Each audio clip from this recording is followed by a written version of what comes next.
Talk Heathen! Today is August 16th, 2020. It is season 4, episode 33. I'm Eric Murphy, and with me today is Trae Crowder. Trae, how's it going, man? Hey, Eric, I'm doing pretty good. Good to be here. Dude, I'm glad that you're here. So for people who don't know who you are, Trae, who are you? I'm a comedian and a writer, originally from rural Tennessee, very, very rural Tennessee, a place called Salina. And don't worry if you haven't heard of it. People who spent their entire lives 50 miles from Salina have never heard of Salina. It's no traffic lights, no Walmarts, middle of nowhere. That's where I grew up. Then I ended up in Knoxville, Tennessee, where I started doing stand-up comedy in 2010. In 2016, I started making these comedic videos for the internet called the Liberal Redneck series, which is where I do like political rants. And, you know, I really don't have it's pretty self-explanatory. Liberal redneck, you get it. I grew up in a very redneck situation and background, but am a very progressive person politically and always have been. So it's real, but obviously I crank it up a little bit for the videos and for the character. The second one of those videos I ever made, the first one was actually about the Bible, shitting on the Bible, and it did okay. At that time, my home state of Tennessee was looking at making the Holy Bible the official state book of Tennessee. So the very first, I think I remember that. Thankfully, it ended up failing, but it was an ongoing thing at the time. And the very first Liberal Redneck video was actually about that, and all sort of central conceit of it was, you know, since when do y'all give a shit about books? You know, like, you know how much I got made fun of for reading growing up, and now you care about books. But that one got like 70,000 views, and I was over the moon about it. So obviously I was like, okay, I'm gonna keep going. The second one was about the transgender bathroom laws in North Carolina, which were a big thing at the time, and that one ended up getting like 30 million views on Facebook or something like that, and literally changed my whole life overnight. Led to a lot of other opportunities and everything. And then so in 2017, I moved to Los Angeles to try to get a TV show going and whatnot, which if people don't know, that's really hard to do. It's 3 years later. I'm still trying to do it. So that's where I'm at right now. I live in LA. I did tour doing live stand-up comedy all the time, all around the country, but obviously that's illegal now because of the pandemic. So yeah, just in LA, writing stuff, doing internet things, and just waiting to get back out there and start telling jokes and whatnots. But that's the overview. Rock on, man. Rock on. Yeah, the first time that I ever saw you, it was a sketch in a diner. Yeah. Is it hipster or redneck? Was that it? Yeah. Is it Southern or is it hipster? Because we feel like, so I tour with and work a lot with two other guys who are from similar backgrounds and have similar points of view as I do.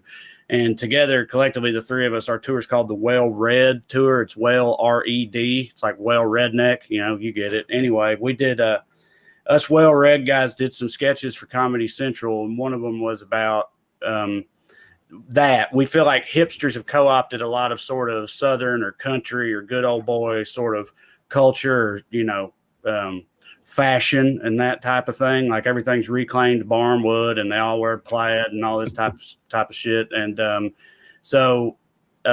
yeah, we did that when we had a bunch more planned with Comedy Central, but then again, the world ended. So, you know, we'll see. Well, I'm grateful to have seen it, because that kind of put me down. You know, you spend an afternoon, you just kind of dive in. So I dove into your content, and it was fun getting to see you. So it's really awesome having you here. Yeah, thanks, so man. Yeah, dude. I know you know the format. I just have a couple quick announcements before we dive into calls. The first is that Talk Heathen is a product of the Atheist Community of Austin. It's a 501c3 nonprofit. If you like what we do and you want to help support us, you can go to patreon.com/talkheathen to me. That's patreon.com/talkheathen to me. It helps. It really does. It helps us put on other shows and have these conversations, and we sincerely appreciate it. We also have merch. If you want to buy Talk Heathen merch, you can go to bit.ly/AEN merch, and there's all kinds of good stuff. I actually brought my Talk Heathen mug, which makes me happy. And let's see. Oh, I always forget this. 2/3 of the way through the episode, we thank our top 5 patrons. So if you would like your name read out today, you're watching this live, you go to patreon.com/talkheathen to me. I think top 5 patrons 2/3 of the way through the show. And anything else? I think that's it. I know that we've got some room in the calls. We do have a couple really good calls waiting, but if you do want to call in, you want to tell us what you believe and why, call in to 512-991-9242. If you're international, you can go to tiny.cc/callth, toll free. We're waiting for you. We want to have a conversation. You ready to take the first call, man? Yeah. Let's do it. All right. Let's talk to Phil in North Carolina. Phil, you're live with Eric and Trae. What would you like to talk about? Oh, Eric, what's up, man? Hey, Trae Crowder. I'm a big fan, man. I saw the diner thing too, so thank you. Very, very big fan of your work. Grew up in a small North Carolina town, so I can relate. But right on. Yeah, Eric. So I was calling back. Yeah, I was calling back from last week, and gotta say, man, not too happy with you, Eric. No. Well, let's talk about I thought it. we had a good conversation last week. Mm-hmm. You know, I got off the call, I even talked to a friend and said, hey, you know, I talked to these 2 heathens today, Eric and V, and it was a great conversation. I go on about my week. I say, hey, let me check on my 2 favorite atheists, Eric and V, and I go to the YouTube page, and you are clutching your head in exasperation. V is aggressively rolling her eyes. Oh, are you talking about the thumbnails? Yeah, man. Oh. Wasn't too happy about that. I don't put together the thumbnails, man. That is our crew, but appreciate the feedback. I'm definitely we took a whole bunch of stock pictures, and that's what they use for the thumbnails. It says here that you want to continue the conversation. I'm happy to do that. But let's catch everybody up. So last week you called in because you heard me use a term, cafeteria Christian.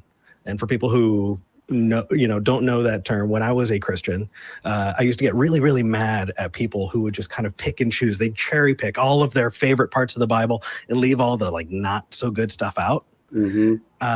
And it was a pejorative, and it's something that is interesting kind of seeing from the other side. And so you called in last week wanting to talk about cafeteria Christians. And so you want to continue that conversation? Absolutely. Okay. I wanted to also, because I wanted to be sure that I had and clear up something really quickly with an ad populum claim, which is what I kind of started with in saying that 85% of the world believes in a God, and then it kind of went into a direction of let's add populum, and I wanted to be clear and try to understand what that meant, and I don't think that was what I was saying. So what I think you guys, and correct me if I'm wrong, thought I was saying was because 85%, or let's just say the vast majority of people believe in a God, Buddha, whoever, Jesus, that therefore there is a God, or therefore that was a good thing, or it was a positive, and that's not what I was saying at all. What I was saying was that in spite of an overwhelming lack of evidence, and we all have access to this evidence, to facts and things that would clearly prove most religions wrong or false, at least a majority of them, that despite that a lot, if not the 85% or the majority of people still choose to believe or are susceptible to believing. So that was more of a commentary on the human condition, and not whether or not there was a God or not. Well, thank you for clarifying that. And yeah, I think that even if you didn't mean that, talking about ad populum is good for the people who are watching. Trae, I know that I've come across that, people saying, well, everybody else believes it, so it must be true. Have you ever come across that? Yeah, but I mean, everybody at different points in time. It's funny. The first thing that popped into my mind was actually a scene from Men in Black, that philosophical touchstone where he's talking, Tommy Lee Jones was talking to Will Smith's character, and he says something like, 1,000 years ago, everybody knew that the earth was the center of the universe. And before that, everybody knew that, the earth was flat and this morning you knew that you were alone in the universe, imagine what you're going to know tomorrow. And I butchered it, but it's something like that. But I mean, a whole lot of people have believed a whole lot of things, you know, almost universally ever since we crawled out of the muck however long ago. And I don't feel that necessarily really means, you know, much of anything. And as far as like, I do appreciate what Phil's saying about, you know, in spite of evidence to the contrary, we persist in our belief, because that's what faith is. Because I can relate to that just as a college football fan. I mean, I'm a Tennessee football fan, and you know, every single year there's overwhelming evidence that we are not going to be worth a damn. And yet I persist in my belief that that we will, you know, get to the promised land someday. So, you know, I can sympathize with that. But yeah, I don't know. I don't feel like that necessarily makes a real difference how many people believe something. Agreed. So Phil, with that clarified, was there anything else that you wanted to touch on? Yeah, really. Well, I wanted to kind of talk about the Christianity that I embraced. I mentioned I spent about 10, 15 years as an agnostic. I used to say, well, I don't know, and I'm okay with that. And that's still true to a large degree, but I stumbled on this John Shelby Spong Bishop dude on YouTube. And I wanted to quickly talk about that perspective of Christianity, which I think is a more honest perspective, which is like one of the foundations that I would say gave the evangelicals would probably say it gave me the Holy Ghost, but to give you those, you know, tingly feelings, it was like, man, I can get on board with this. And that was that Jesus was Jesus was in a very barbaric tribal society, and that his decision to love those who wanted to do him wrong, love those that were different, was radical, revolutionary, so much so that people talked about it for about 30, 40, 50, 60, 70 years. They began to write about it, elevated it as God and God-like. So that was one of the foundational things that really didn't talk about like any talking snakes and burning bushes, but was foundational to this perspective. And I thought something that other Christians that are more evangelical and more judgmental and all the bad stuff could get on board with, that would lead us to a place of well-being. So here's the thing. I wouldn't classify it as barbaric, just because, you know, you have these societies, these civilizations that were already growing. You already had, you know, the Roman government that was there and established. You already had a Jewish community there. But that's kind of nitpicking. I think that the piece that I'm really kind of zooming in on here is it sounds like you're being very pragmatic about it. It would be helpful if this was the case, right? Well, it's like that. Well, right. I mean, I think even if someone doesn't believe, it would be, if what you're saying is, it would be great if that side of Christianity, the whole like love thy neighbor, and that whole part of what Jesus was about was a bigger thing amongst evangelicals and all of that, then I 100% agree. I mean, I think that would be great. It's just that, you know, what's that famous quote in Gandhi, and maybe it's apocryphal, where he's like, I love your Christ, but I don't know about your Christians because they're so unlike your Christ, or something like that. And obviously not everybody is, but it's just, I've known so many who are. But if that was like, you know, more of a explicit driving factor in the way a lot of Christians lead their lives, high profile Christians anyway, the ones in the public arena, then I mean, yeah, we would all be better off. But to me, other Christians should be, and I assume are, just as upset about that kind of hypocrisy when they see it as, you know, anybody else is. Yeah. And just to kind of dovetail in and go from there, Phil, so I think we're all in agreement that, you know, taking certain things that are beneficial and going with them is something that we'd all like to do. But I'm kind of more interested right now in what is true. You know, if something is beneficial, does that make it true? Well, and this is when we get into those, like I see on those debates about defining words true and those very, very deep things, because I think even if you take Jesus out of that, but my framework is people want to believe in this shit for whatever reason. I think it satisfies some social and some very personal and internal things that we seem to be born with. And again, that does not make it right. But my thing is working in the framework. Last week, Dee said, well, her hope, and I don't know if you agree with this, but her hope or the goal was that people would not believe in God.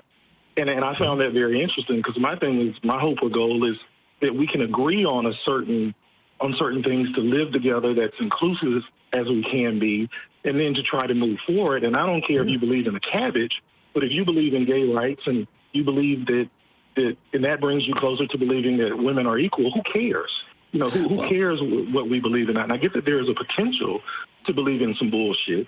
But if we use science and we approach that, we still say that we honor our traditions, why would you care that I'm a Christian?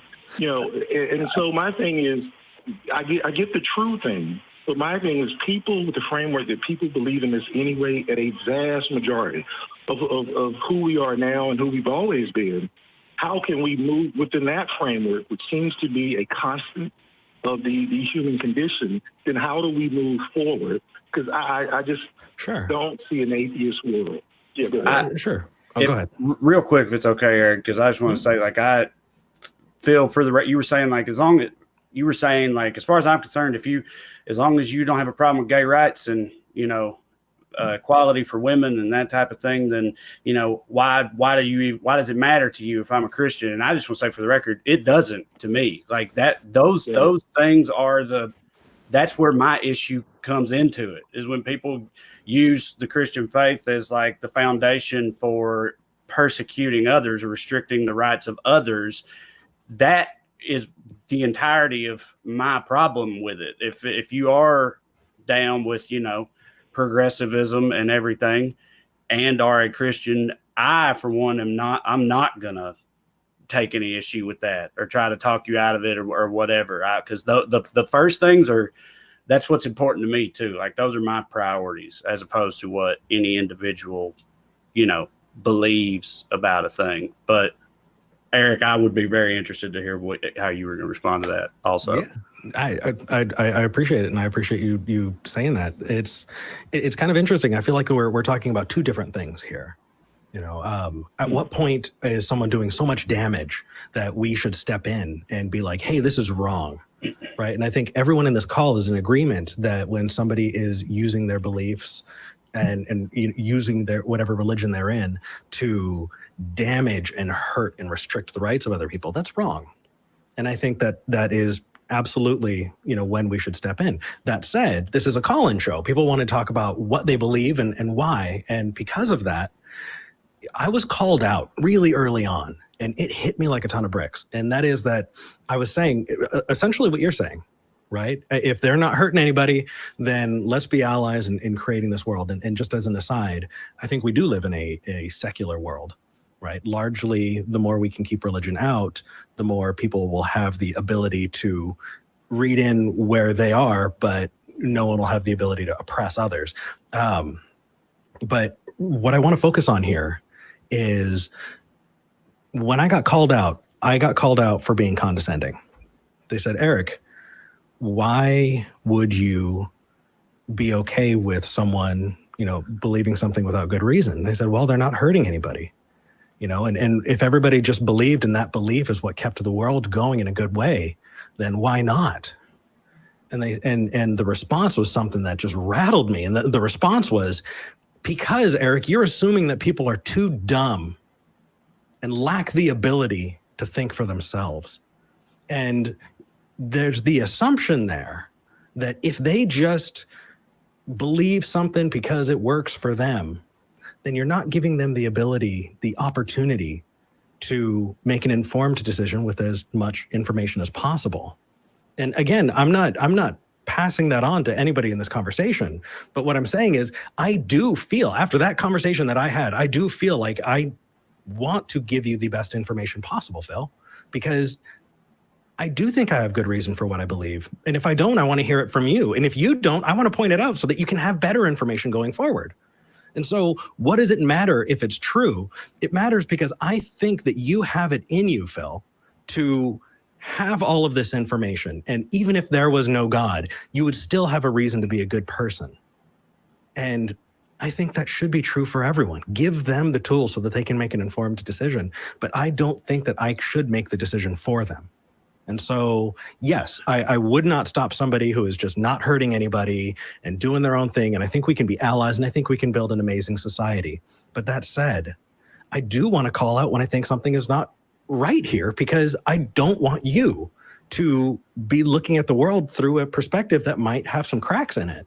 That's where other things come into play, right? I met a whole bunch of spiritual atheists. They don't believe in gods, but they believe in crystal healing, and they believe in chakras and all of this stuff. And I've met people damaged by it. And I had someone close to me who died because instead of choosing actual medical care, they chose to go with the woo. And so after that, I thought to myself, I should have challenged him on it, because maybe he would still be alive today. And maybe there would be less people who are anti-vax, and there will be less people who fall into these, flat earth loopholes, because there's a crack somewhere in that line of thinking. And I want to point it out. It's not a place of seeing you as being some bad person, Phil. It's wanting to give you the tools so that you can do better too. I think that is an assumption. And again, agnostics, atheists, see, we talked about is and ought last week, like, what is and what ought. And what I was saying was that people see that, because I don't think it's ignorance.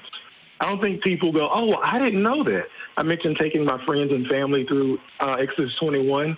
It would nobody thought the thing I thought and went, wow, that's fucked up about slavery. Really? I didn't know the Bible said that. They all made it right. And again, there may be a small percentage with all of the information we have right now. There may be a small percentage of people. You talk to them every weekend, but people will dig in. And I don't think it's a question of, oh, they just don't have the evidence. I think that religion satisfies some very deep things personally and also socially that we can see. You can sing in a choir and dress up and all that good stuff on Sunday, but there are some personal things that we seem to be susceptible and then therefore willing and eager to believe in a God that, working in that framework, that to me just seems to be what is and what always has been. I would like for that to be different. I like for more people to be like us. But my point is, there's not a model right now that's popular that says, I can get this personal and social benefits, but I can also apply science and logic. My point is this perspective that I believe is this John Shelby Strong dude, and I keep mentioning his name. I don't know him. I just like what he says. I think that's a model that just most Christians could get involved. It does check those personal social boxes. You still get to do that, but you don't have to. Again, you don't have Phil, to engage people. Hold on. I want to push back, because I think we agree. I think that you're still pushing on the pragmatic point of it. We're not here to fight you on that. I'm again, the pragmatic piece isn't where the argument is. The argument is it true? Because I think you should have good reasons for what you believe is true. And I do think we do have models. Have you ever joined a Rotary Club or been there? Have you ever, been a part of a group that has a fan base? Have you ever? Those are communities. Does the Rotary Club and that's where we go, because I think there is how we live. Because and then not only that, but we work to legislate our moral views, right? Everything that we see, we as a society go, this is wrong. We should make this illegal. And we do, because that is our attempt to legislate what we believe is moral. And it changes over time. That is a secular way of approaching it.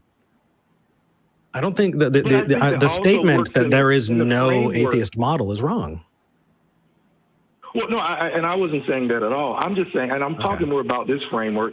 And I know, this is the last thing I'll say. I think religion is like a package deal, right? I think it's like cable. You get the good stuff, but you get this bad stuff too. You get ESPN and HBO, but then you got to watch somebody sell swords and precious crystals 24 hours a day on some channel you never did. But my thing is that I just don't think there's a model to say I can apply science, I can apply logic. This was a model, and it still checked off those boxes. The reason why I would say I'm Christian now and not agnostic or atheist, I still embrace much of that logic and reasoning, is because it feels a little bit better. I do not know why. Maybe it's my upbringing. I don't know. But I think that it feels better, and it does no harm. And yes, it does harm. Phil, hold on. Well, stop. Wait.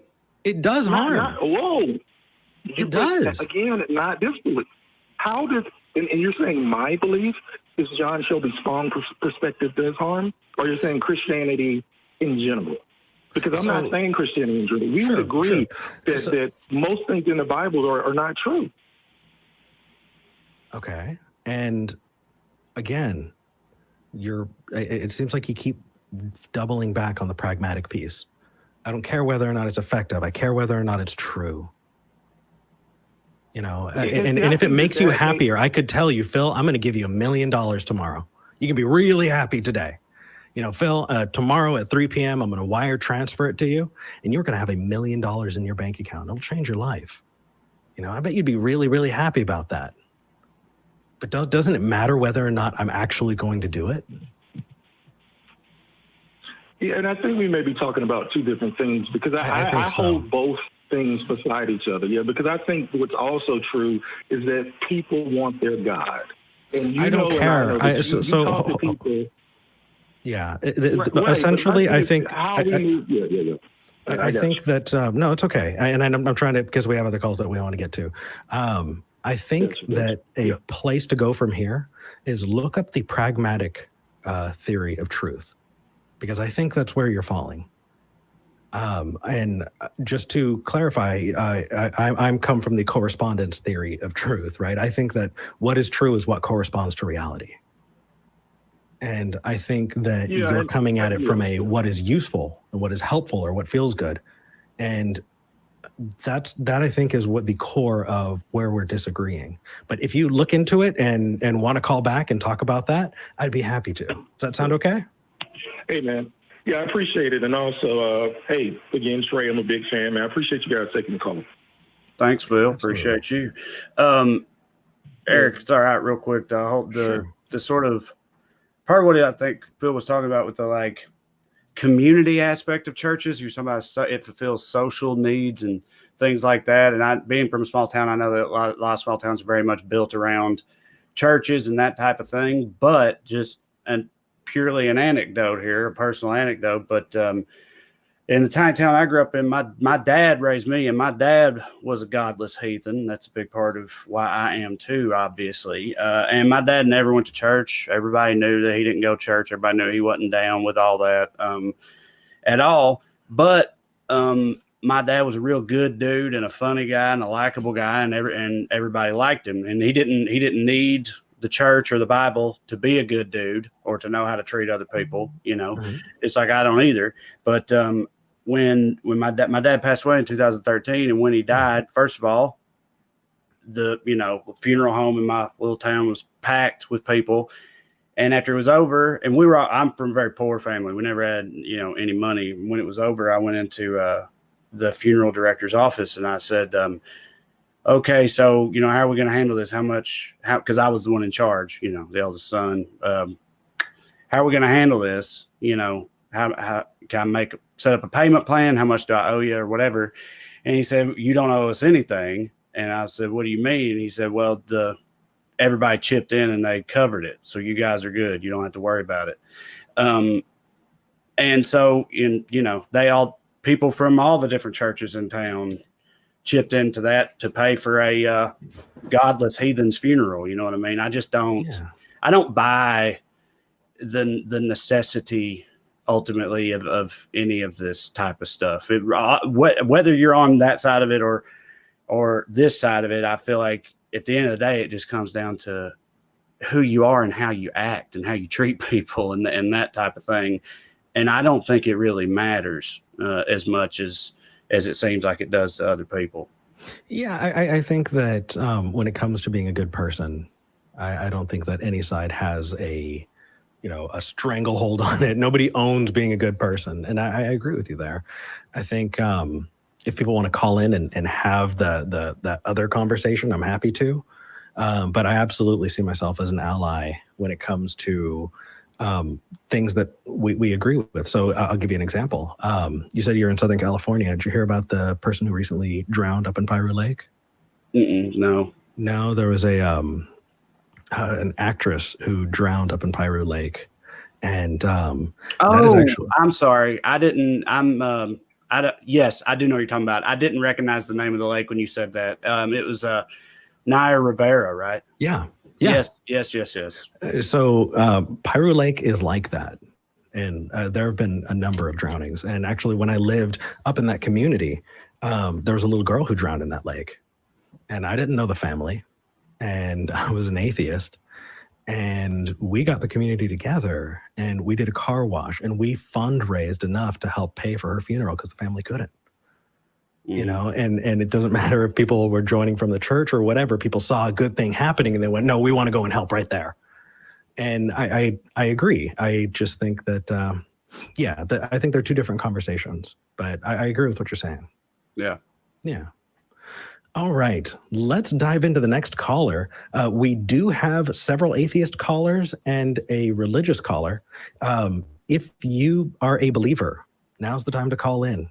I've got Trae on, and we're tackling the calls. So if you want to call, 512-991-9242. Or if you want to call in toll-free from internationally online, you can go to the link down in the lower third. I think we can probably pop that up in just a minute. In the meantime, though, let's move on to talk to Chuck. Chuck, you're live with Eric and Trae. What would you like to talk about today? Hey, Eric, great show. I love your format. Thanks for having it. Sweet. Thanks for calling in. What do you want to talk about? Yeah, I listened to your show last week. Your theory of speciation and evolution, it's a common one. I don't think it's correct, though. You were saying that basically due to geographic isolation, from a mountain range or stream or whatever. So I think that was an example. I appreciate you bringing that up. I was using that as an example, and I should have clarified that my understanding of evolution is that it is a generational response to outside forces that causes, creatures to adapt to their environment. Does that clarify? Yeah, that sounds like sort of Lamarckian inheritance. That's big in France. As of 1974, France still hadn't. Well, hold on. Let's clarify. Sure. You're talking about inheritance. I don't believe that it happens quickly. I think it's a long, slow process. I don't think that you can do push-ups every day of your life and your kid come out super buff. So let's be clear. But what exactly did you want to talk about? It says here that you wanted to talk about Aristotle. And specifically his theory of motion. Okay. So Sean Carroll, you probably have this in your atheist library, so please check up on me. I don't want to tell you something and you come out to find out later that I was giving it to you wrong. That's okay. On page 27, 28 of his book, The Big Picture, he describes Aristotle's unmoved mover. Okay, let's hear it from you. Let's engage with you. Basically, he says, wherever there's a transformation, there's a cause for that transformation, and now we can look at the fossil record and see what kind of we can go many places. Like for the Cambrian explosion, 504 started between 542 and 520 million years ago. Okay. Now, life started 3.8 billion years ago, and it was basically single-celled until about 635 million years ago. Well, let's be clear. Evolution only starts up once life is already there. Evolution does not have anything to do with the beginnings of life. That's called abiogenesis. I didn't say it did. Okay, just making sure I'm clarifying here. Go ahead. I'm starting from where life. I'm starting from where life started. From the isolate settlements sediments in Greenland 3.8 billion years ago. Okay. That's where life starts, and it basically stayed that way until 635 million years ago, where we have the Ediacaran fauna. So where are we going? So we're going to basically oxygen levels were really low for the longest time, and then right after they got pumped up to a higher level, then there was a massive explosion in diversity. That was the Cambrian explosion. It wasn't a slow thing. So Chuck, I appreciate that you're walking us through this, and I totally understand that you've got the stuff that makes life possible, and as soon as that became abundant, then we saw life. What does this have to do with the unmoved mover? Let's talk about that argument, because I think that we're having a lot of to do. Let's get to the argument itself. Mover, it's wherever you have a transformation, according to Carroll, and you've got Lamarckian inheritance, Darwinian natural selection, and basically orthogenesis and saltation. Is what? I'm sorry, but this is a call-in show. This is a conversation we're having back and forth. I'd love for you to give the argument, but I'm trying to pick up the pace a bit. What about it? Yes, again, wherever you see wherever you see change, I got that. Wherever you have change that is not caused by natural forces. Okay, so give me an example of a change that was not caused by natural forces. The Cambrian explosion, you can find it in the new book by Valentine. Okay, so you think that the Cambrian explosion was not caused by natural forces? That's correct. Is that correct? Okay, why do you believe that? Yes.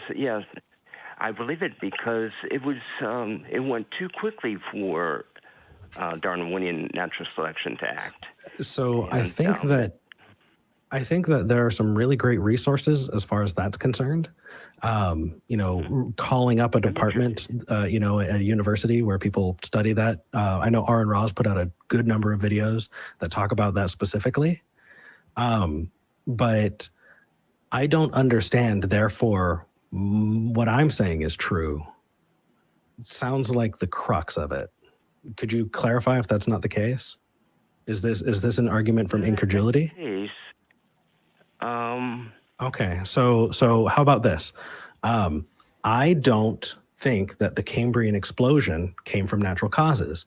Therefore, I'm God and I made the Cambrian explosion happen.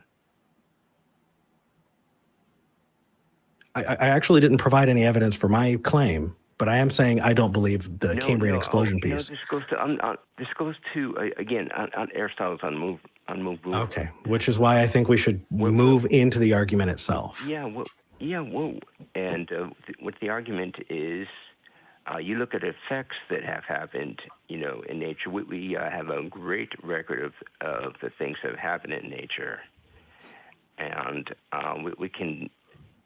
Chuck, we can see, Chuck, give me Aristotle's unmoved mover, man. We're way out. We don't have time to do a lesson, bud. Let's talk about the subject. You're talking about Aristotle's unmoved mover. So what's Aristotle's unmoved mover argument? Transformations where you have abrupt transformations. So Cambrian, Aristotle. You've got that with the Ediacara. Got that with the Ediacara. Hold on. You're saying that Aristotle, his whole point was transformations, therefore God. Is that it? Yeah. Is that the argument? Transformations, therefore God. Transformations that are caused by something other than natural forces. Okay, so again, implies cause for those forces. Yeah, check it out again. Check out Big Picture pages 27, 28. Chuck, I've come across this argument hundreds of times. I'm trying to engage with you and not with the people who've called in before and that I've talked to before, because I think it would be unfair to you if I did that. So I'm working with what you're giving me. And what you've given me so far is I don't know, therefore God. And that is not a good reason to believe. What I'm giving you is what Aristotle would have given you looking at the same stuff. So Aristotle had some clear arguments lined out. I would suggest that you look up the argument, look up the structure, and then we'll talk about that structure and whether or not that's a good way to look at it. I can tell you that there are different versions of the unmoved mover, and if you'd like, I can give you a version of it. Yeah, please do, yeah. Sure. So a version of the unmoved mover is that everything, and I'm putting on my Christian hat or my theist hat. So let's go from here.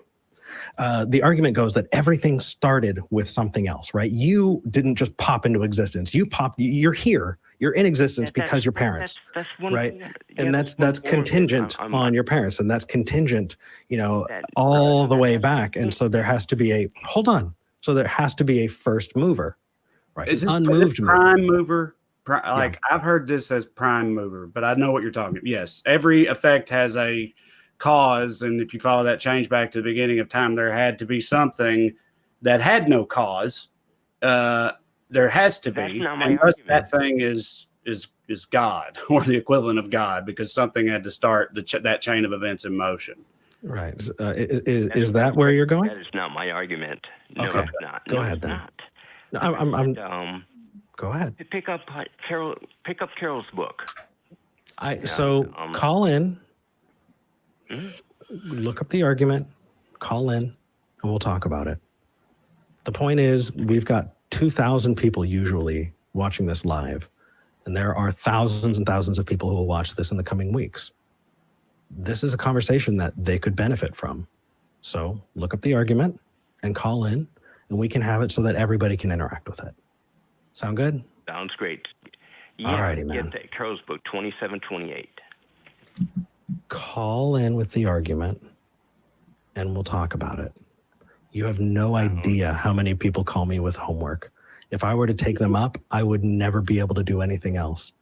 I would love to talk to you about it. Present it, and we'll go from there. All right. Take care, Chuck. Okay. Yeah, I mean, I don't know. I was definitely having trouble tracking it. I remember you said something about the Cambrian explosion happening too quickly to be explained, but I feel like it wasn't quick. Like, it was quick if you look at a timeline of billions of years. It's like, oh, it seems like it changed overnight, but it was still like tens of millions of years when you say the Cambrian explosion or whatever. And I wouldn't call that quick at all. I think the timelines get really wonky when you go that far back, because I mean, it's true, like the beginning of life, single-celled life, 4 billion years ago. I already described it as like if you hold your arms out in the Jesus pose you're so familiar with, Eric, and then you're from the tip of one middle finger to the tip of the other middle finger represents the history of life on the planet Earth, all life, single-celled and otherwise. If you took a nail file on the further end, the present end, right? Mm-hmm. If your right hand is the beginning, your left hand is where we are right now. If you took a nail file and ran it over the fingernail on your left middle finger, you would erase all of written human history, because that's how much we represent on that timeline, and all the way up until like your wrist, from one hand all the way across your body to your other wrist is like single-celled life only. Like, that's how insane it is. So I don't think you can look at those time periods and be like, well, that happened too quickly to be explained, Yeah. I think that's a really great visualization, actually. That's from Bill Bryson's book, A Brief History of Nearly Everything, which I recommend to everybody. It gets into a lot of this stuff, but yeah. I'll check it out. Yeah, I think that just our brains are just not capable of thinking about that type of right. Yeah. No, we just don't have the ability. I think though that what he was calling in about is a kind of a class, like a whole subcategory of arguments for God. And from what I saw, you have things being contingent, right? Everywhere you see change, there has to be an original changer. You could take it with time, right? You had parents and they were caused by something, so you all go all the way back to a first cause, or you can, be in one moment and go all the way down, right? In this kind of ingress. And so God would be the fabric of reality. But ultimately it gets down to, I'm at a place that I don't know. I can't explain it and I need to bookend it. And so I'm going to imagine that there's a bookend here and I'm going to call that bookend God. Right. And we could call it anything. That's the thing. Because, yeah. So anyway, you ready to dive into the next call? Yeah. All right. For those of you who are watching, we got 2,000 people watching. And for people who say, oh, you don't take great religious callers, you're just screening them out. We've got one right now. If you want to call in, now's the time. We will talk to you. You can call into 512-991-9242 or go to tiny.cc/callth. And we'd love to talk to you. That said, let's actually go on to PJ in North Carolina. PJ, you're live with Eric and Trae. What would you like to talk about? Eric, Trae, hey, how you doing today? It's nice. Thank you for talking with me. Yeah, thank you for calling in. Can you hear me? Yep. Okay. What's up? So as you can tell from the call screener, my question for you, both of you, is why should I accept the religious beliefs of other people? I think you might be calling the wrong show. No. Well, I don't know that I am. This is what I told your call screener, and I don't know. It seems like an appropriate question. Because you see, as a child, I was abused in Catholic school, and I'm sorry to hear that. Recently, I've been trying to deal with the abuse that I have been through, and the reason that I'm calling is because in my attempt to deal with the abuse, what I've uncovered is a lot of cherry picking and excuses and apologetics. That's why I thought it would be appropriate for this show. Is how individuals, when I approach them with my history and what has happened to me. And by the way, I'm also a member of a group of individuals that the religious community is trying to create laws to basically, as in religious freedom acts in many states throughout the country. So the issue I'm having is, of course, the how do I deal with cherry picking and apologetics when I approach people and tell them this is what happened to me in my past. And then they will say possibly things like, well, they're not a true Christian. My God is not like this. Jesus is love. And then basically it feels as if every word that they use to excuse or to rationalize their belief is like a stab in my heart. Well, there are a couple of pieces there. I empathize.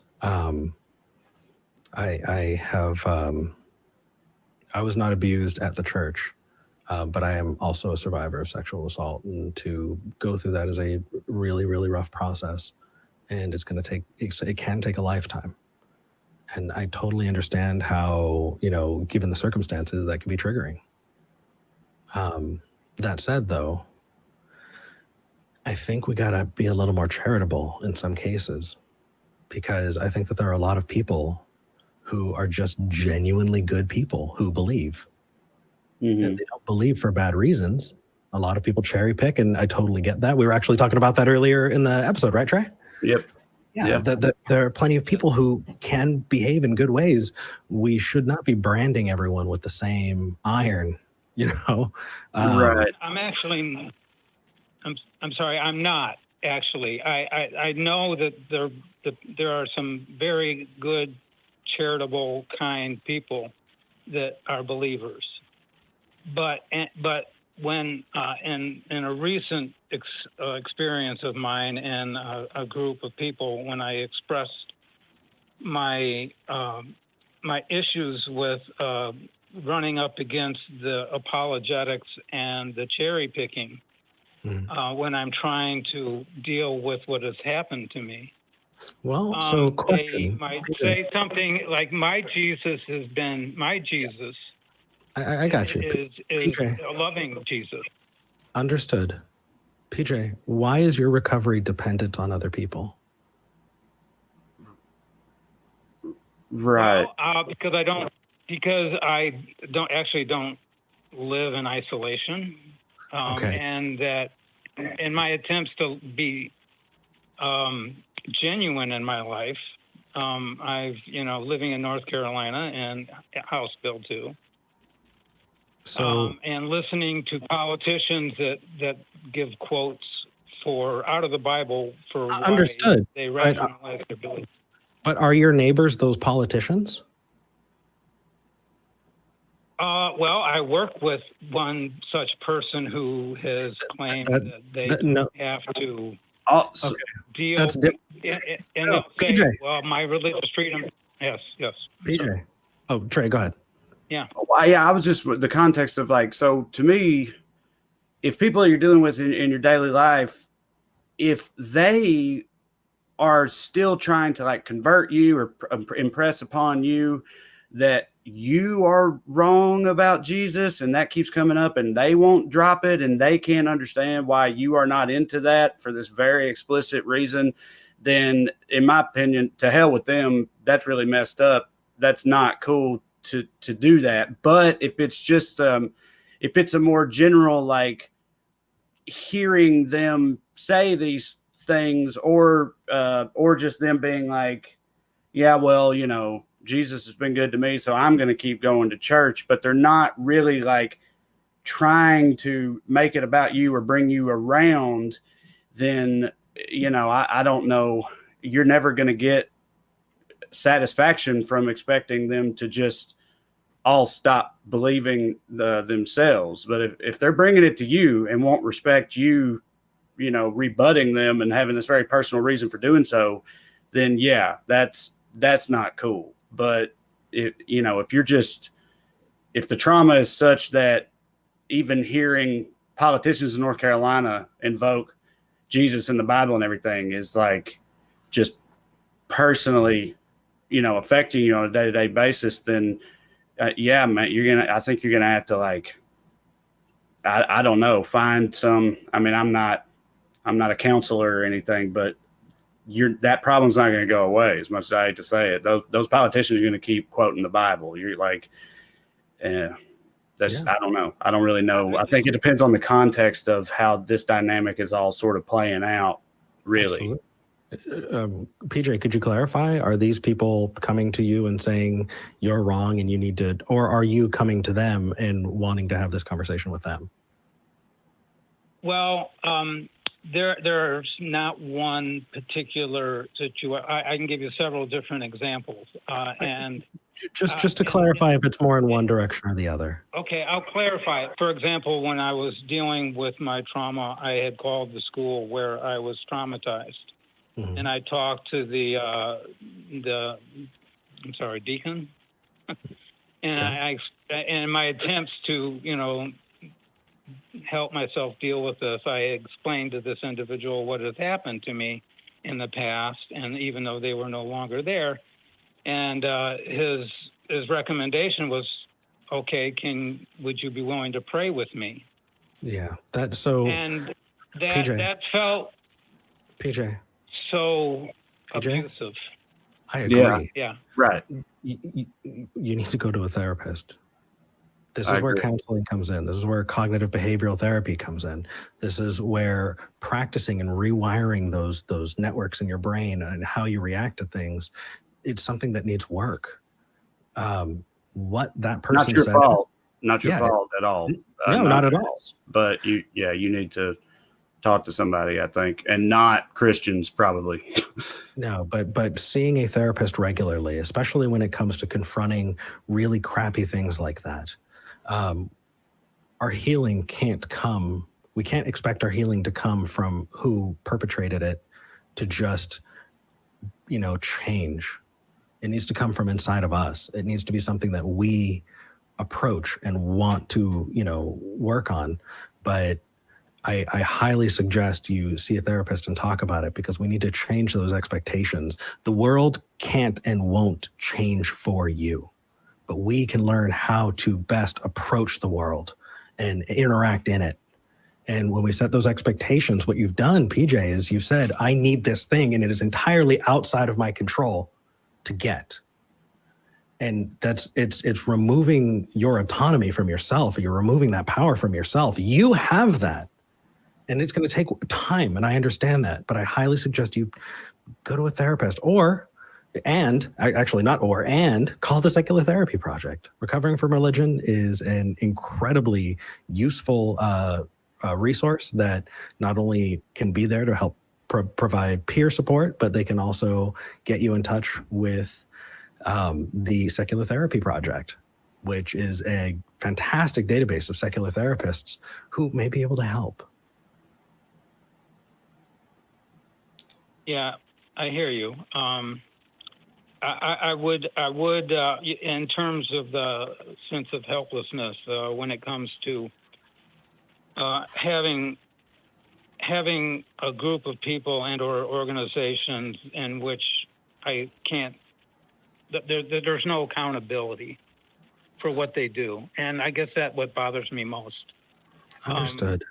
The notion of they're not that I can't. Because it's a religion, I'm not even allowed to say theoretically anything negative toward the religion, and or I'm not allowed to challenge the notion that what their Bible is at the core of the pain that I suffered. Yeah, PJ, that's black and white. Taken away from me. Yeah, that's not true. That is just factually untrue. It may feel that way. Okay. But you live in a country where you can now. That doesn't mean you have the right for everybody to go, oh yeah, PJ, I totally agree with you. But you can say those things. Absolutely. We don't live in a world where everyone is going to stand up and immediately go to your side on those things. And that's why we're working to build a better world. But saying they're trying to do this, you got to be careful. You don't want to fall into that trap. There are a lot of people who say they're trying to take our guns. They're trying to remove, they're trying to destroy marriage, right? Let's refocus that. Let's refocus on the way that we're looking at this. There has been an absolutely horrific lack of accountability in the Catholic Church in particular, where all of this is concerned for years. There's no doubt about that. And I can't imagine how frustrating ain't even the right word. I can't imagine how maddening or infuriating that would be in your position, and every person who's had that experience in their position too. That's got to make it way tougher to deal with, because it just seems like they just get away with it, and they can get away with it, and they keep getting away with it. And that's really messed up. Not sympathize with it. But as far as finding a way to sort of heal and all of that on your on your own terms and whatever, I think that is going to be vitally important. Or I don't know how you're going to, where the satisfaction is going to come from, especially where the Catholic Church is involved. I don't see them changing too awful much in the near term. They haven't in, the centuries so far. So Absolutely. So, but PJ, if it comes from feeling alone, I want you to look in the live chat after this call and see the love that's going your way. You're not alone. Okay. You do have a community, and that community, we're lucky enough to live in a world that we can be there for each other and we don't have to be neighbors. You know, check out the Discord, check out the Secular Therapy Project, Recovering from Religion. There are some wonderful resources and people that you can talk to. I hope that helps. Well, I appreciate your time, both of you. Absolutely. You take care. Yeah, thank you. Bye. Yeah. Yeah. I actually stopped watching the news and politics because I was starting to get to a place where I realized that I needed other people to do things for me to be okay. And that can be debilitating, man. Yeah. That can be, yeah. We've got to focus. Yes, we can focus on the goals, right? You and I both want to build a better world. We don't like the current administration. We can talk about hot button issues and topics and all of that and raise awareness. But we recognize that that is a fight that we're having. It's not something that is going to come between, it's not something that's necessarily going to be fixed in our lifetimes, though. So we can't just depend on those things to be fixed before we're okay. Right. To find, it's all outlook. Yeah. Yeah. Yeah. No, you're right. Dude, I'm really happy about this. I swear, I've seen your comedy, I've seen your stuff, but I had no idea how you'd interact in some of these situations. And so far, we have been in a lot of agreement. And that makes me super happy. So cheers. I'm happy too, but yeah, cheers to you. Good. All right. Speaking of, actually, there's one, a caller, Evie, in Florida, who I'd love to tie this in considering the last call. Ooh, Evie, there's a lot of background noise there. Can you hear us? Yes. Hey, you're talking to Eric and Trae. Hey. What would you like? Hello? Yeah. Hi. Hello. Yeah, I'm hearing Okay. some tinking in the background, almost like a spoon stirring coffee or something like that. Okay. So can you hear me okay without that? We can, yes. Yeah. What would you like to I'm on talk my all right. I'm on my headphones, so I can turn this off and I think you're good so far. Let's. What did you want to call in about? It says that you are a new atheist, and you wanted to ask about how. I'm a really nervous person, so I'm gonna try not to cry. I'm already crying, so I'm sorry. That's okay. No, take a breath. You're good. It's Yeah. Okay. So yeah, I'm a really nervous person. I think the screener probably thought I was like on drugs, but I'm not. So I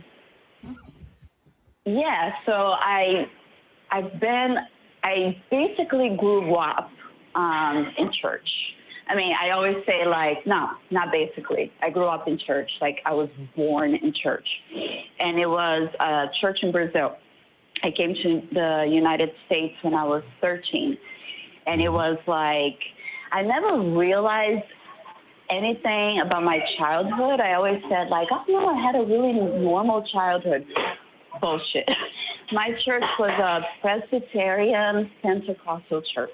So I saw everything. Did it have the whole talking and speaking in tongues, rolling in the aisles kind of stuff? Oh, yeah, like some exorcism.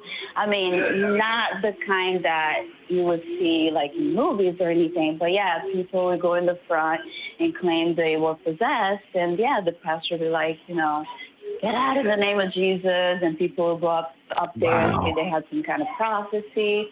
My mom spoke in tongues her whole life in front of me. And it sounded the same every single time. And I would try every single time, but I'm like, I can't. And they'll be like, just do it. And I'm like, but I can't. And you guys told me that the worst sin is the blasphemy against Yeah.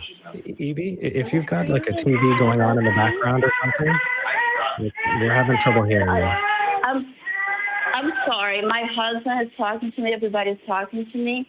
Can you please go in the front door for me and tell her I'm on the phone?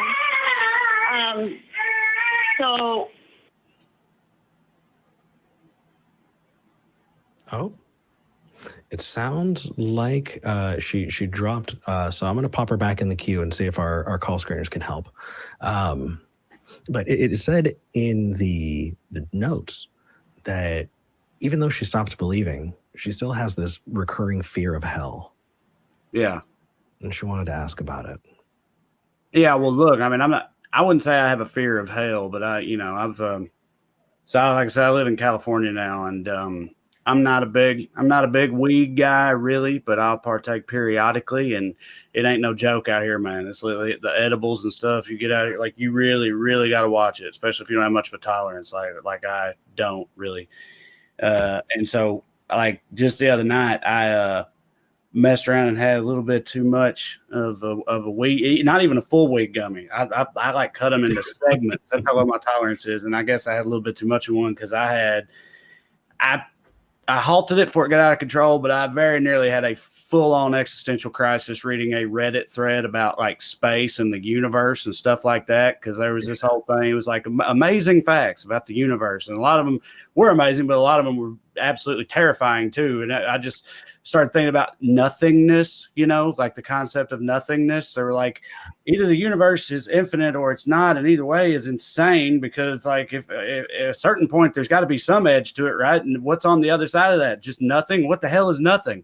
Also on the timeline before, like what even there had to be a period where there was just nothing, but like what is nothing? And like that's what I started thinking about while high, and I almost freaked out. And it wasn't like specifically thinking about, definitely wasn't hell or anything like that, but just the concept of just like not being or whatever, as that relates to nothingness, just as a general concept. And it's like it's a lot, man. This shit is a lot to wrap your head around. She also was talking about speaking in tongues, and I think was saying how like she couldn't do it as a kid, and it was like a point of disappointment for her family or whatever. I've always wondered how exactly that works with the speaking in tongues thing, because as a non-believer in my head, I'm looking at that like, okay, but they have to know that they're not, that ain't real, right? Like that they're just doing a thing, right? Like, but I mean, I guess maybe they don't, but my brain can't understand how their brains work with that kind of thing. It's also like with Scientology, when all the stuff came out about how Scientology levels work, and there's different levels of like operating thetans, and above like a level 3 operating thetan, according to the doctrine of Scientology, they're like literally telekinetic and stuff. They like read people's minds, and Tom Cruise is above that level, and other high up Scientologists are above that level. And again, in my head, I'm like, okay, but in their brains, like they know they can't, like they know they can't do stuff with their mind, right? Like, how do they reconcile that? And it's just like the speaking in tongues, like they got to know that they're just jibber jabbering, don't they? But like, maybe they don't. That's what I'm saying. I can't make my brain understand how their brains work in those scenarios like that one. I've talked to plenty of people who were there. I can't speak from personal experience, but from what I've seen, and from what I've talked to people, they've generally said that, and come out of it, they've said, yeah, it's learned, and you get so much reinforcement after doing it that it justifies itself and it becomes a pattern. And once you make something a habit, then you're off to the races. Right. But do they believe it in the moment? Like if you're a kid and your parents are after you, like, and they're upset that you're not getting touched by the spirit enough to speak in tongues or whatever. And then so finally one day when you're 12 or 13 or whatnot, you just decide to go for it. And, for, a little while. And then afterwards, everybody's like, Trae, that was awesome. It happened. And you're all happy and all that. I get why you do it again and then keep doing it. But do you like inside in that moment, how do you not go, but I was just faking it, like that worked? That shouldn't have worked because I was just faking that. just now, you know, versus being like, oh, that was the Lord in my mouth. Yeah. Well, I mean, there's another piece, and that is the interpreter. You know, so someone is speaking in tongues and somebody else goes, I've been given the power of discernment. They're saying this. And so just imagine you're blah, blah, blah, blah, blah, and somebody is going, oh, what they're saying is all of these really, really important high concept things. It's like, oh, you know, like I could absolutely imagine it. But yeah, I have talked to a few people who still believed it. And I remember asking them, you know, would it make you uncomfortable to realize that you were just doing it, you know, because it was learned? Because imagine the guilt and shame of looking at that and going, oh crap, I did that. Like, that's super cringy.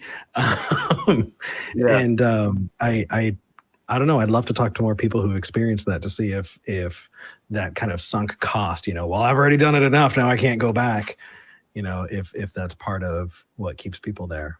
But I feel you, man. I do.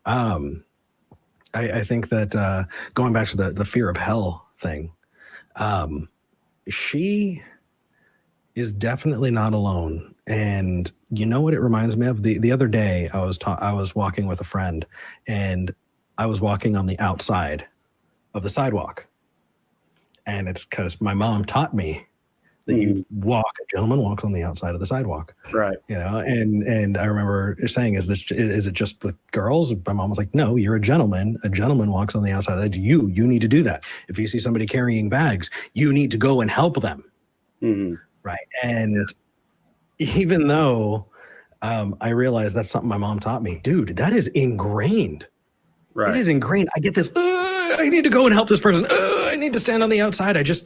And it when you learn something like that, it just burrows in, you know? And if this fear of hell, you know, this is the stick, right? The carrot is heaven and hell's the stick.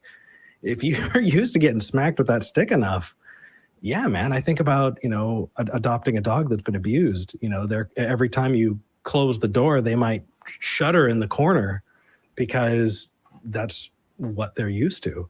It takes such a long time to kind of separate those and recognize, because there's the cognitive piece, right? No, I don't believe in hell, but so why can you still be afraid of it? Because you were taught to be afraid of it. You know, emotionally, you got to work through it.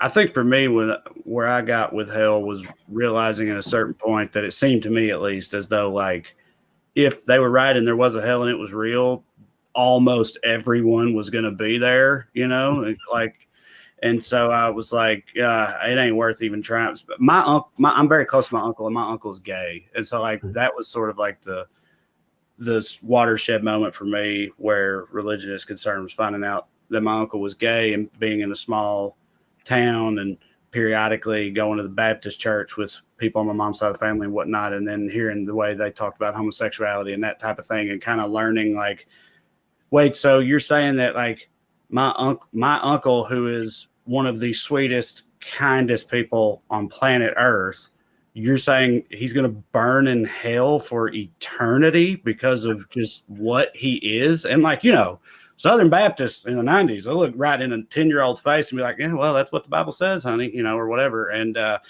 it's like, that was, I mean, immediately, I was literally in my head, I was like, well, fuck that, you know, like I am not with that at all. Like if that is how it works, then I guess I'll be in hell with him, because I'm not about this shit. And that was sort of the turning point for me. And I just haven't really cared about hell since. I mean, obviously I don't believe in it, but again, even the more like classic versions of it, even if they are right, then again, the way that they say it works, like I'm unwilling to, you know, follow the rule, to do it their way to get to the other side of it.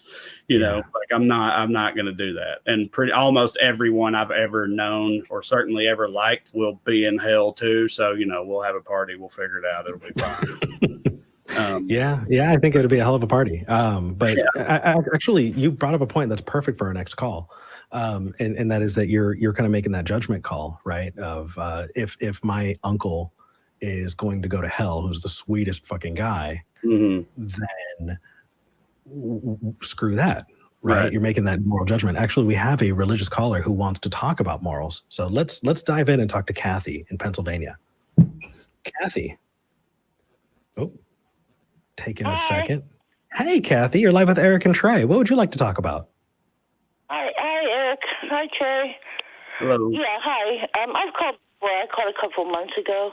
Nice to talk to you again. Hope everybody's well. Hey, absolutely. Got a new studio space. I'm not borrowing my roommates anymore. Now I've actually got my own thing. I'm still borrowing the microphone, but happy. Yeah. Mm-hmm. So what do you want to talk about? It's interesting. Well, I was watching the show. I wasn't going to call at all, but then he brought up the topics of hell and damnation, and that's a subject that's I think about too a lot because of some previous things that I've done with my life, such as having one of the hot button topics, of course, this being an election year, is abortion rights, and I've had an abortion, so that, of course, I'm worried about going to hell. Even though the Bible does not, if you're going to go by believe the way Christians, there's nothing specifically prohibiting abortion in the Bible.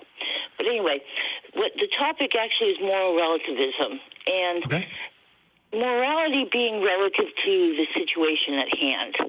I was wanting your opinion on that because I'm trying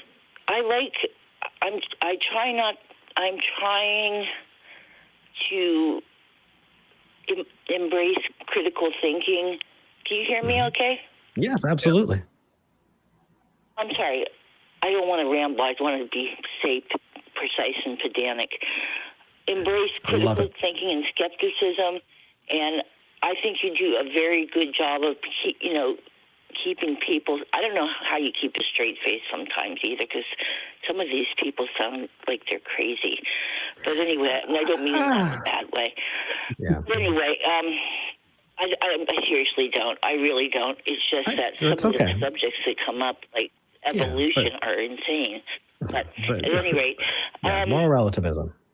And my model that I go by is this will sound crazy, is when Truman had to drop the atomic bomb to end World War II because it achieved a greater good, even though many, many people, innocent people, died as a result. So that was do you see where I'm going with the argument? I think I do, but I think I might be bringing older baggage to the call. And so my experience with moral relativism is, Eric, if you think this is wrong, and I don't think it's wrong, then it's just like your opinion, man. And so the Nazis, killed all the Jews because it was just like their opinion. And it's no better than yours because it's all relative. That's what I've usually come across. No, I don't see Nazis as there was absolute evil. Let's get into relativism just a little bit. You said that Truman signed off on dropping the bomb, and do you think that there's an absolute statement going on there, or do you think it's relative? Yeah, I want to know. What I'm trying to do is see as for religions, beliefs, making pronouncements as opposed to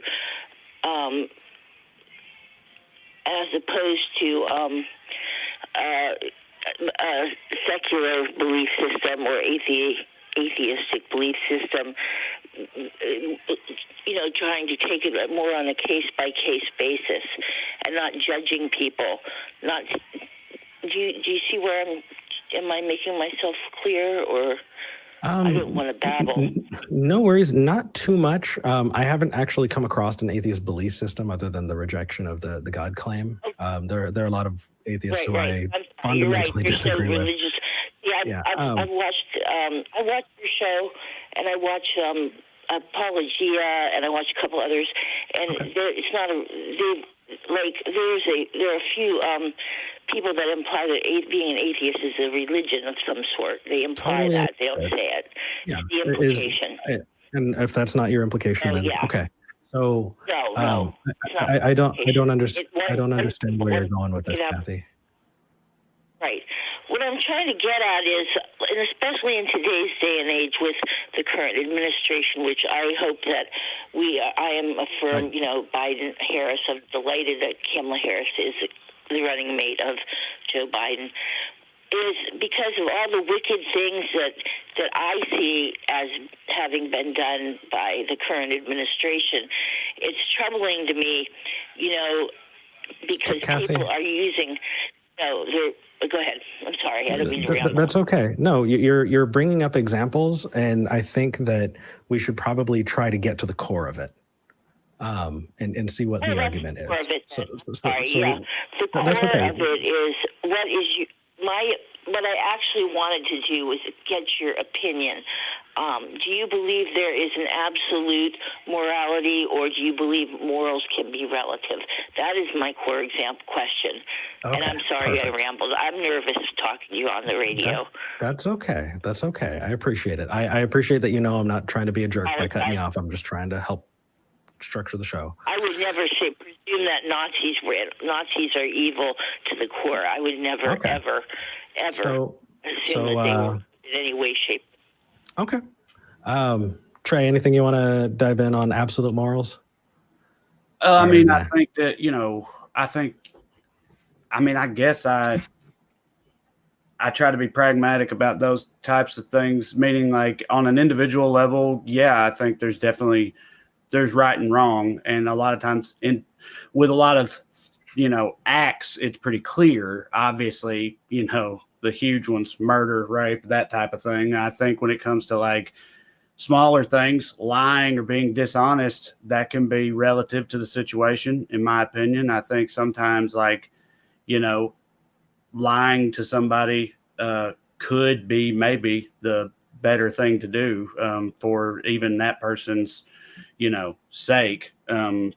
Potentially, depending on the situation. There's also different levels of lies, in my opinion. Some of them are inconsequential and don't amount to anything. Some of them are unforgivable. So, I definitely think there has to be some kind of relative approach to morality. And also, I would never, it's the trolley problem, right? Like that everybody brings up all the time. And that's a really tough one. Like, if you ask me, should you allowing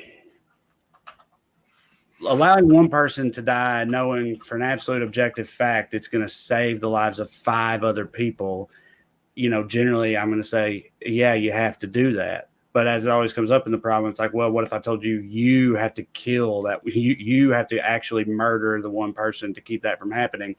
I don't know if I would have it in me to actually, be the causal agent in that little thought experiment. Do you know what I mean? But like in terms of just sort of the foundational argument of it, then, I fall on the side of doing the most good for the most amount of people. You know what I mean? But it just gets so complicated and so hairy when you get down into the details of that.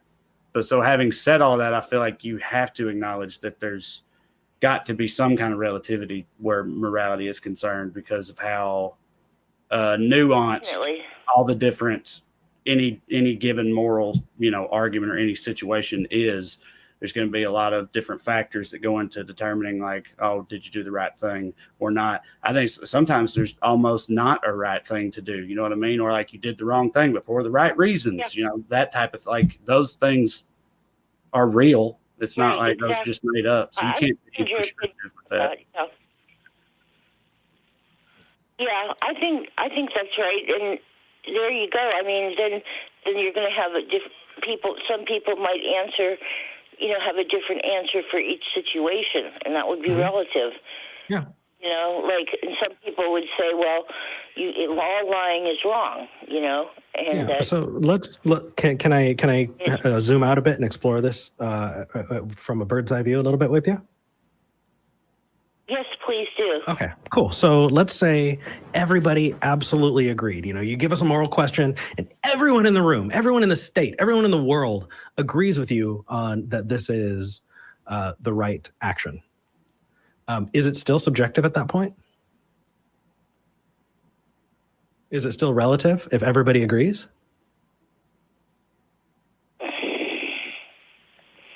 Yes and no. See, there's the rub. There's the rub. I think that there's this idea that morals exist in some extra plane outside of us that we're just kind of telepathically contacting, and that those morals are given to us by something other than humans, by a God, and that God is the lawgiver, and there are absolute morals. And Right. I think That's a hard one. Well, actually, I don't think that's a hard one at all, because then isn't that just God's opinion? And isn't that just relative from there? Right? It is, and that's hard. That's what's difficult about, Sure. Well, let's. Well, this is an interesting show so far. It's been very good because with a lot of, I think we see about is trying away from traditional religious belief systems is going to hell. That's what I was raised as an Episcopalian, and that was hammered. Obviously, it's hammered into you from day one. Kathy? Yes, I'm sorry. That's okay. We're getting a little off topic. It's because we don't have a whole lot of time. We can't follow on that train. I don't want to take you away from other callers. Mm-hmm. No, that's okay. Here's my challenge to you. If it's just God's opinion, then what if we remove that step entirely? What if it's just our opinion? The thing is the objective piece is implying something, right? It's smuggling something in. What it's smuggling in is that we all have the same goal, right? So if we all have the goal of human flourishing, then you can have objective morals because we agreed on the objective. And so you can look at, Kathy standing outside of a house fire. What should Kathy do?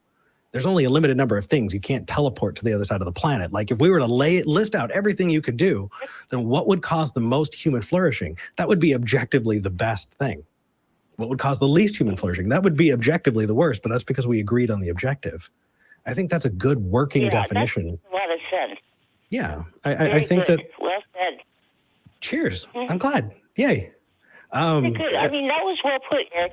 Eric, you should do some debating like Matt does. I think I do. You do very well constructed arguments. That's incredibly sweet of you. I actually do. For people who, I'm not saying that just to be sweet. I mean, I am sweet, but I'm being truthful. As you said, I wish you would, like they do in Capturing. I watch other shows too. Both sides, see both sides of every argument.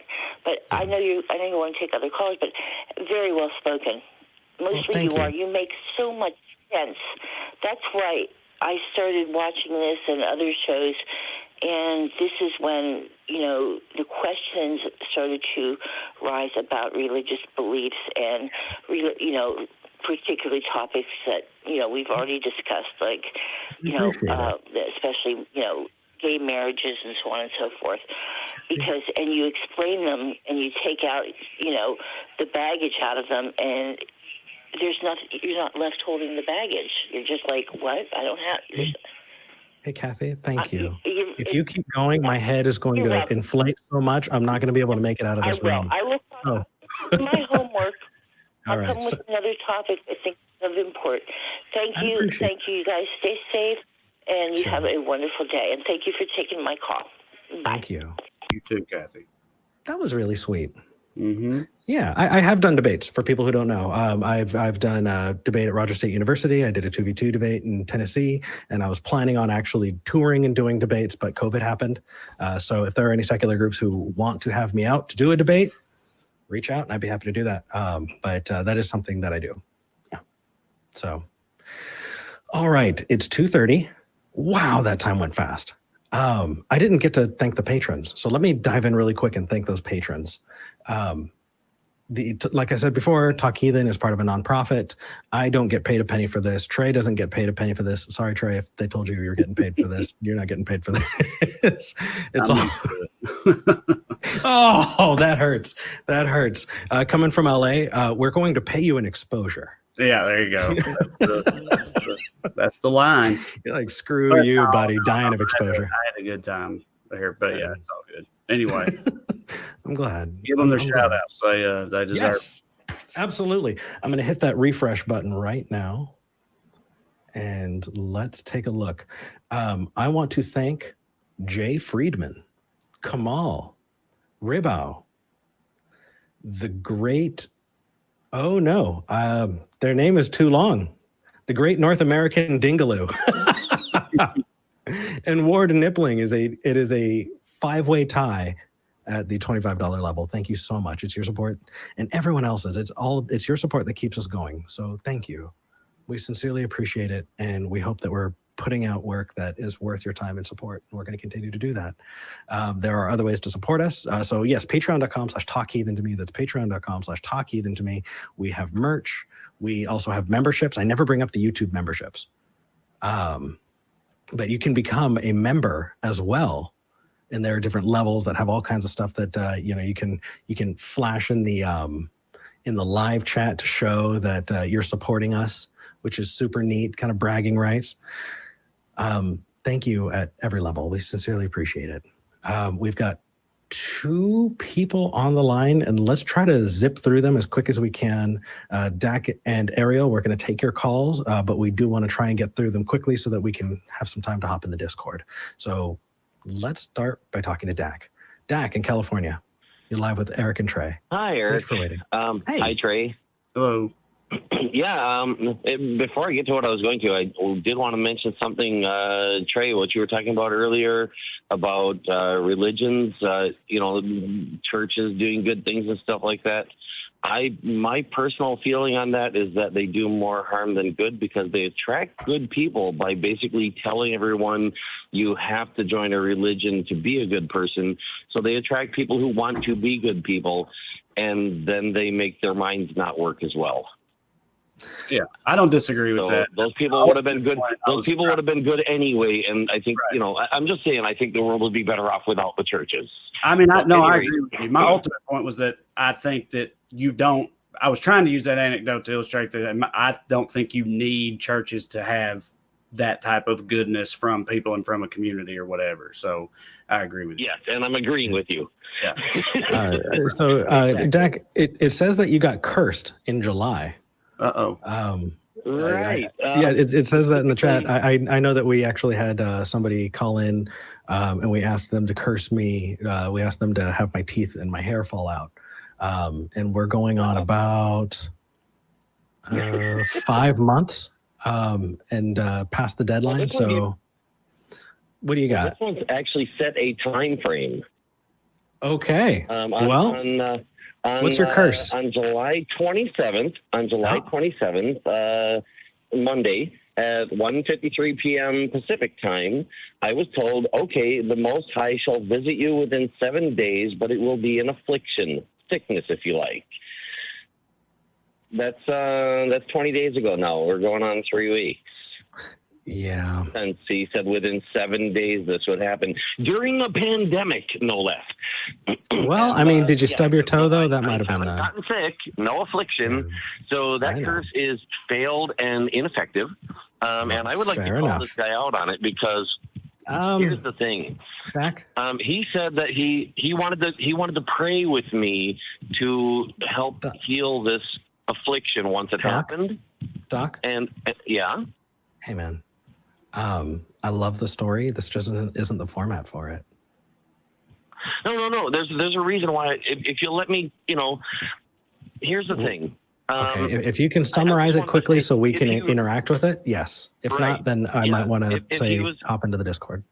If he was really sincere about caring about me enough that he really wanted to pray with me and help heal my illness, if and when his God really made me come down with one, then why has he now shut me out and will not talk to me at all, rather than dealing with the bigger problem of supposedly, according to his belief, I'll be burning forever in hell? Yeah. Why doesn't he want to pray with me about that? Doc? Make sense? Yeah. Yeah. I understand. This is not the format for that. I'm I'm sorry, buddy, but no, that's okay. I just want you to understand that there are a whole lot of people who get involved in fights on the internet. And if I started making this the platform for people to do it, then... That's not the point. Okay. That's not the point. The fact understood. that he has a religion, like I said, Doc, he probably wants to be a good person. I just want understood. to encourage Sure. that goodness. Understood. And Yeah. I don't hold this against him, but Doc, I don't care. Call him out for the sake of saying this could be better. This could be made Understood. better. Okay. Thank you, buddy. You're absolutely welcome to call back in. Let's just do it something that we can engage with you on. Maybe a question or a topic that we can dive into. This just doesn't have very much meat. I understand you want to share, but sharing isn't really the format here. It kind of goes back to the thing I was talking about earlier about speaking in tongues and all that. That also applies to like curses and apocalypse prophecies and those types of things, when they're like, oh, in X amount of time or on this day, something terrible is going to happen. The world's that also in my mind is like, okay, what are you going to do when that definitely doesn't happen? Like, how often are you saying that thing? Because I know none of them have ever happened. Like, why do you keep saying them? And what do you do when it 100% of the time, every single time, does not happen? Like, how does that not affect any of that for you? Like, I don't get that kind of thing. Me neither, man. You know what? The Jehovah's Witnesses have like a history of that is super interesting to look into. But Trae, I feel really bad. We did not throw up your graphic or anything like that. How can people find you? I want to support you. I want people to go to your stuff. How can they do that? Well, if you're watching right now, my name is underneath my silly face. And so you can find most of my stuff just by using my name. If you Google my name, Trae Crowder, it'll take you there one way or another. I've got a weekly podcast. It's more of a comedy podcast than a political one called the Well Read Podcast. Comes out every Wednesday. And then every Tuesday and Thursday, I do a live show of my own that's like a political talk radio show kind of on the internet. It's not focused on religion. It's focused on political news and headlines and whatnot. It's called Evening Skews. And it's, every Tuesday and Thursday at 6 p.m. on my Facebook page. I put them out on YouTube afterwards. If you can't be there live, they live on my Facebook page as video posts. After that, I put the audio out as podcasts on the same channel. So like I said, if you just Google me, you can find most of the things that I'm doing. So, yeah. Appreciate it. Dude, it was fun having you on. I honestly love reaching out and getting people involved because you do value skepticism. You do value rational thought. And as far as, politics and religion are concerned, you're definitely in the right place over here. We agree with you. And we want to promote you, and you got a good voice and a good platform, and we want to support it. Well, I appreciate that. Yes, thank you. Absolutely. It also helps that you're funny as hell.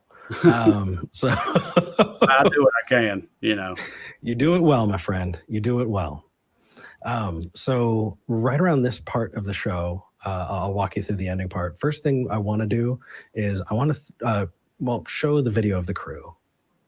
Our crew, there they are. Hey, everybody. Like that cat. Yeah, it's the crew cat. Our crew work behind the scenes to make this happen. Trae, when did they call you to do a tech check for the show? Friday morning. Yeah. Friday. Yeah. They're working for days ahead of time to make the show work. They are going to be here long after you and I are done recording. We could not do this without them, and they're not paid either. They're volunteers. Yeah, they really know their stuff. I can tell you that. They do. They're very on top of it. So thank you. Thank you, crew. We couldn't do this without you. We love you. Talk Heathen is the younger sister show of a show called The Atheist Experience.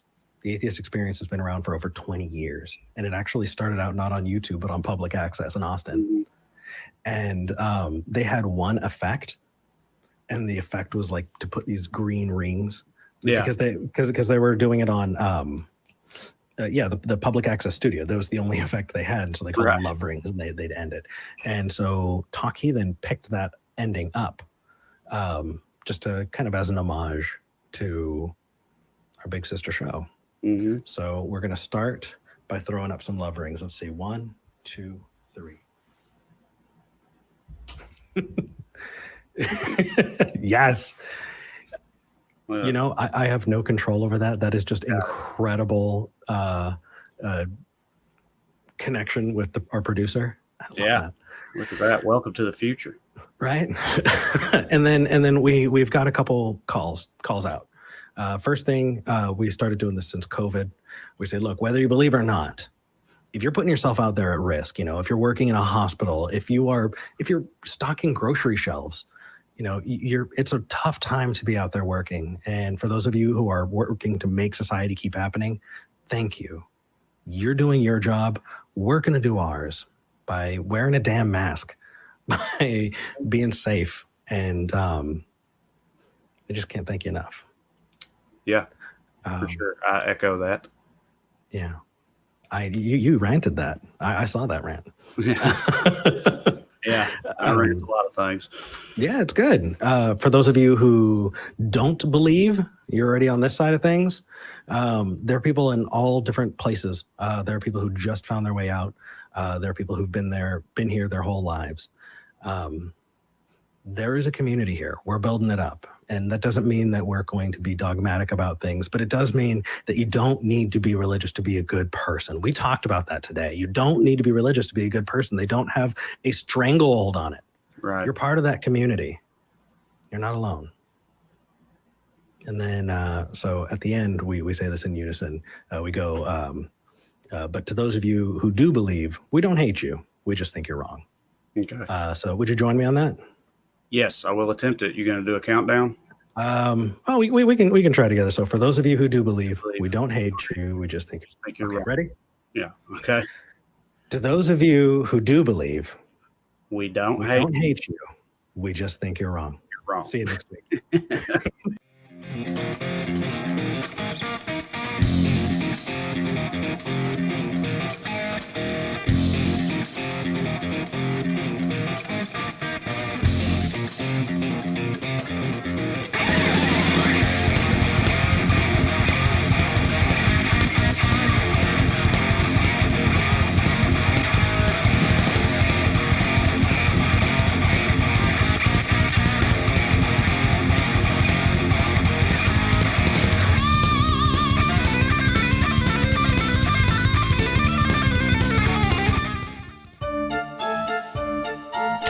What are we doing, man? What are we doing? No, you're done.